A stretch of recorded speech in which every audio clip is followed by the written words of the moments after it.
Another way of looking at this, it's an example I like to use, Lord only knows why. But imagine that there's a girl walking down the street, and you're watching her walk down the street. And she has purple hair, and maybe pink hair, and is standing up every which way, and she has earrings coming out of every body part there is that's exposed. And she's dressed really funky, not really your style. And you look at her and your first thought is, oh my God, right? Acidic. It's a thought. And I should say, every thought you have is either acidic or alkaline. The only time you're neutral is when there's no thought. Every thought you have either creates an acidic environment inside you or an alkaline environment inside you. Think about that for a moment. But even that thought is creating chemicals within you.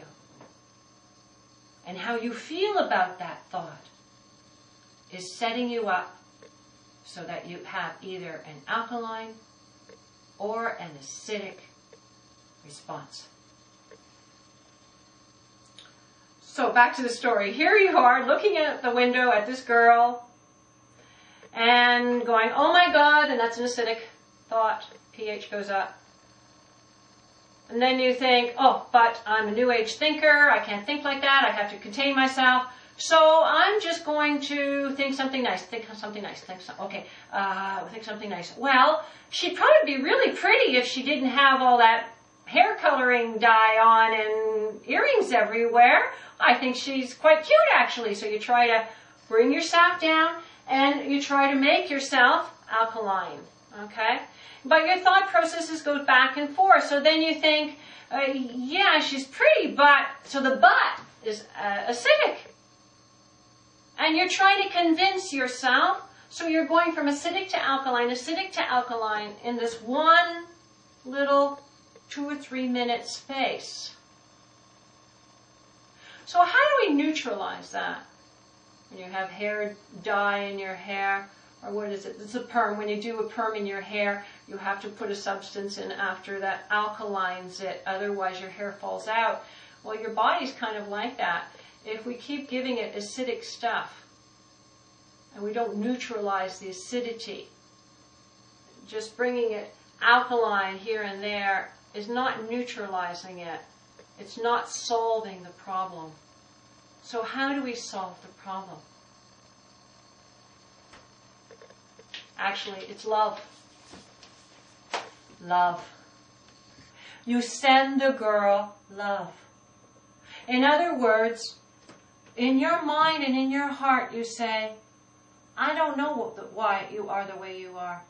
Maybe you're an abused child. Maybe you've had a rough life. Maybe you're trying to be noticed because your family doesn't seem to see you or hear you. So in your mind, you're just forgiving her for whatever she is, for however she is. So you're entering a place of non-judgment. You don't know her after all. You're only in reaction to her. So you enter this place of non-judgment. And you just say, I'm just going to send her love. And whatever that means to you, to some people, they can see colors quite well and they send pink. Or you can, if you're good at imagining shapes, you could just send her a heart. An angel, shape of an angel.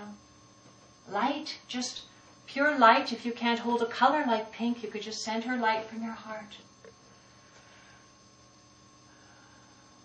That works for both of you. And how?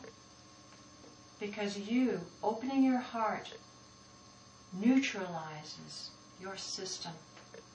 And if you just think about that for a moment, sending somebody love, and try pink, try just sending an open-hearted light blessing.